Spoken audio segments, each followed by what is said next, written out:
Hi friends, welcome to my channel change your attitude. ఏంటండి, అందరూ బాగున్నారా? ఏం బాగులేమ్మా, చెప్పుట సులభంబు చేయుట కష్టంబు దాతకైనా వారి తాతకైనా అని నీకే నువ్వు ఎన్నైనా చెప్తావు అనుకుంటున్నారా? లేకపోతే ఏవో మంచి మాటలు చెప్తుంది, ఆ మాటలు బట్టి మనం ఎంతో కొంత మార్పు చేర్పు చేసుకుంటే మన జీవితం సాఫీగా సాగిపోతుంది అనుకుంటున్నారా? ఎందుకు ఇలా అడుగుతున్నాను అంటే ఈరోజు మన టాపిక్ అదే కాబట్టి వాట్స్ యువర్ థాట్స్. లేట్ ఎందుకు, మన టాపిక్లోకి వెళ్ళిపోదామా?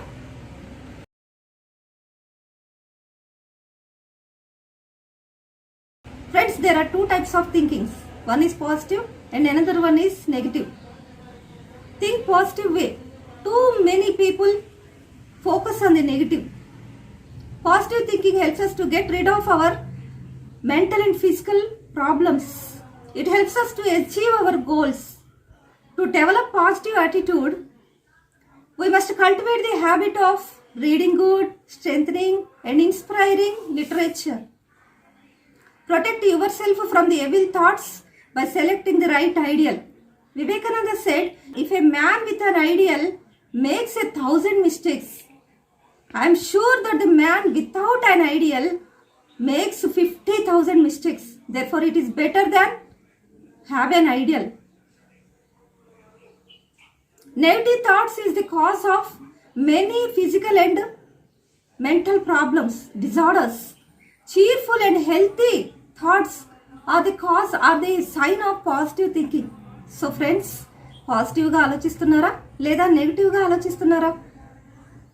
ఎందుకంటే మనం ఎలా ఆలోచిస్తే అలా తయారవుతాం. ప్రపంచంలో ఉన్నటువంటి మంచి చెడులన్నిటిని గురించి తెలుసుకుంటున్నారు కదా, మరి నీలో ఉన్నటువంటి మంచి చెడుల గురించి ఆలోచిస్తున్నారా? మనం వెళ్లే దారిలో మొరుగుతున్న కుక్కలన్నిటినీ నోరు మోయించాలి అనుకుంటే మనం ఎప్పటికీ విజయాన్ని సాధించలేము అన్నారు శ్రీశ్రీ గారు. ఫ్రెండ్స్, ఒకరి గురించి మంచిగా చెప్పకపోయినా పర్వాలేదు, కానీ చెడుగా మాత్రం చెప్పవద్దు. ఎందుకంటే మనం చేసే టైం పాస్కి మనం చేసేటువంటి కామెంట్స్ వల్ల ఒకరి జీవితం అర్ధాంతరంగా ముగిసిపోవచ్చు. ఆలోచించండి ఫ్రెండ్స్. ఈ మనసులో ఒక స్థాయిలో ఆలోచించడం మొదలుపెట్టిన తర్వాత ఇక పాత ప్రమాణాల్లో ఆలోచించడం ఎంత మాత్రమూ సాధ్యం కాదని గ్రహించాలి. మనుషుల అభిప్రాయాలు పట్టించుకోవటం మానివేయాలి. ఫ్రెండ్స్, నువ్వు చేసే పని పట్ల నీ అభిప్రాయం ఏంటి అన్న దాని మీదే దృష్టి పెట్టాలి. నిన్ను పొగిడే వాళ్ళను, ఎగతాళి చేసే వాళ్ళను ఎంత మాత్రం పట్టించుకోకు. ఎందుకంటే ఆ ఇరువురిలో ఎవరో ఒకరు నిన్ను తప్పుదోవ పట్టించవచ్చు. రావణ రాజ్యంలో ఉండి కూడా విభీషణుడు చెడిపోలేదు. రామరాజ్యంలో ఉండి కూడా కైకేయి బాగుపడలేదు. ఎందుకు? వారి వారి ఆలోచనలు, తలంపులు, స్వభావంలో ఉన్నటువంటి తేడాయే. ఫ్రెండ్స్, మానవుడు అంతరిక్షంలోకి ప్రయాణిస్తున్నాడు కానీ అంతరంగంలోకి ప్రయాణించడం లేదు. చీకటిలో కూర్చొని వెలుతురు గురించి ఆలోచిస్తే సరిపోదు, లేచి దీపం వెలిగించాల్సిందే. ఉన్నతమైన ఆశయాలు, ఉన్నతమైన ఆలోచనలు, అపారమైన ఆశయాలు కలబోసుకున్నప్పుడే మంచి నడవడిక అలవడుతుంది. కాగితంపై పులి స్టాప్ పెట్టడం చాలా తేలిక, కానీ చెడు ఆలోచనలకు పులి స్టాప్ పెట్టడం సులభమా? మన మధ్య గొడవలు ఎందుకు వస్తాయో తెలుసా? ఎదుటివారు చెప్పింది సగమే వింటాము, పావు అర్థం చేసుకుంటాము, అస్సలు ఆలోచించము, రెట్టింపు రెస్పాండ్ అవుతాము. తప్పు తెలిసినా కూడా వెనక్కి తగ్గము. యుద్ధం అనివార్యం అనుకుంటే అరచేయి కూడా ఆయుధం అవుతుంది. వద్దు అనుకుంటే గొడ్డలి కూడా కట్టెలు కొట్టుకుంటుంది. ఫ్రెండ్స్, మన విజయానికి అడ్డుపడేది మనలో ఉన్నటువంటి ప్రతికూల స్వభావాలే, ప్రతికూల ఆలోచనలే. వేరెవరో దానికి కారణం కాదు ఫ్రెండ్స్. లోకులు తొందరగా నిందిస్తారు లేదా తొందరగా అభినందిస్తారు. వారు అనేటువంటి మాటల్ని మనం పట్టించుకోకూడదు. ఫ్రెండ్స్, కింద పడ్డామని ప్రయత్నం ఆపితే నువ్వు చేసే పనిలో ఎప్పటికీ విజయం సాధించలేవు. గెలిచేంత వరకు ఎలాంటి శబ్దము చేయకు. ఎందుకంటే రేపు నీ విజయమే గొప్ప శబ్దమై వినిపించాలి కాబట్టి. దోషడంబులనెల్ల దూరముగా నెట్టి ప్రేమ భావములను పెంపు చేసి సర్వమేకమన్న సద్బుద్ధి కలిగిన జనుల వలన భూమి సఫలమగును అన్నారు. అందుకే ఏదైనా కార్యం చేసే ముందు ఒక్క క్షణం ఆగి దాని పరిణామాలను, ఫలితాలను ఆలోచించి మొదలు పెట్టాలి ఫ్రెండ్స్. ఒక ఆదివారం మధ్యాహ్నం ఒక తలతిక్క తాతగారు తన వాళ్ళని చూడాలని వచ్చాడు. మాల్చి ఒక కునుకు తీస్తుండగా మనవడికి ఒక చిలిపి పని చేయాలనిపించి ఆయన మీసాలకు మురిగిపోయిన వెన్న రాశాడు. కొంతసేపటి తర్వాత ఆయన లేస్తూనే చిచి ఈ గదంతా గబ్బు కొడుతుంది అనుకుంటూ పక్క మించి దూకేశాడు. మరొక గదిలోకి వెళ్ళాడు. అక్కడ అదే వాసన. ఇల్లంతా తిరిగినా అదే వాసన రావటంతో చిచి ఇల్లంతా కంపు కొడుతుంది అనుకున్నాడు. ఇంటిలోంచి బయటికి వచ్చాడు. అక్కడ అదే వాసన తగలటంతో చిచి ప్రపంచమంతా గబ్బు కొడుతుంది అనుకున్నాడు. ఫ్రెండ్స్, మన మనసులో వ్యతిరేక భావాలు నింపుకున్నప్పుడు అలాగే ఉంటుంది. మనకి కలిగే ప్రతి అనుభవంలోనూ మనల్ని కలిసే ప్రతి మనిషిలోనూ ఇలాంటి భావాలే మనకు తగులుతూ ఉంటాయి. మన మనసులో మనం నింపుకున్నటువంటి వాసనే మనకు తగులుతూ ఉంటుంది.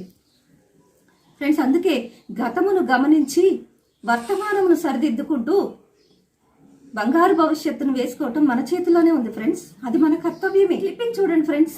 ఒక్కసారి పక్క వీడియోలో చూడండి. 4 అక్షరాలు, 4 మనుషులు మన జీవితంలో చాలా అవసరమని ఎంత బాగా చూపించారో చూడండి. ఆ మనుషులు మన జీవితంలో మన వెంట పోయాక నడవాలి అంటే మనం అందరితో బాగుండాలి.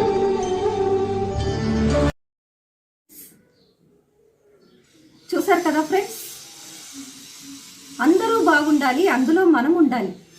ఫ్రెండ్స్, నేను అందరితో బాగుంటాను కాబట్టి అందరూ నాతో బాగుండాలి అనుకోవటం అమాయకత్వమే అవుతుంది. అది ఎలా ఉంటుందంటే, నేను నిన్ను తినను కాబట్టి నువ్వు నన్ను తినకు అని సింహాన్ని అడిగినట్టు ఉంటుంది. ఫ్రెండ్స్, నిత్య జీవితంలో ఎవరితోనూ ఒకరితో అపార్థాలు అనేవి వస్తూ ఉంటాయి, అనర్థాలు తెస్తూ ఉంటాయి. ఇతరులతో వ్యతిరేక భావాలు రావటం అనేది సహజం. అలా అని ఎప్పుడో వారిని అపార్థం చేసుకుంటూ వారేదో మనకి అపకారం చేస్తారు అని అనుకోవటం భావ్యం కాదు. ఎల్లప్పుడూ సానుకూల స్వభావంతో ఆలోచిస్తూ ఎదుటి వారిని అర్థం చేసుకునేటువంటి ప్రయత్నం చేయాలి. అలా కాకుండా లేనిపోనివి ఊహించుకుంటూ ఆందోళన పడితే నష్టపోయేది మనమే. అవును ఫ్రెండ్స్, నష్టపోయేది మనమే. కొంతమంది ఎప్పుడూ ప్రతిదానికి నిష్ఠూరాలు పోతూ ఉంటారు. ఎదుటివారు ప్రేమతో పలకరించినా కూడా అపార్థం చేసుకుంటూ ఉంటారు. తమ చుట్టూ అనుమానపు కంచెల్ని కట్టు కూర్చుంటారు. ఇలాంటి మానసిక స్థితి కలవాళ్ళు వాళ్ళు ప్రశాంతంగా ఉండలేరు, ఇతరులను ప్రశాంతంగా ఉండనివ్వరు. సో ఫ్రెండ్స్, బాంధవ్యాల్లో కానీ బాధ్యతల్లో కానీ మానవ సంబంధాలు బీటలు వారకుండా ఉండాలి అంటే అహంకారాన్ని పక్కన పెట్టి ఇతరులను సరైన రీతిలో అర్థం చేసుకోవటం శ్రేయోదాయకం. అందుకే ఒక ఆంగ్ల మేధావి అంటారు, When nails grow long, we cut nails, not fingers.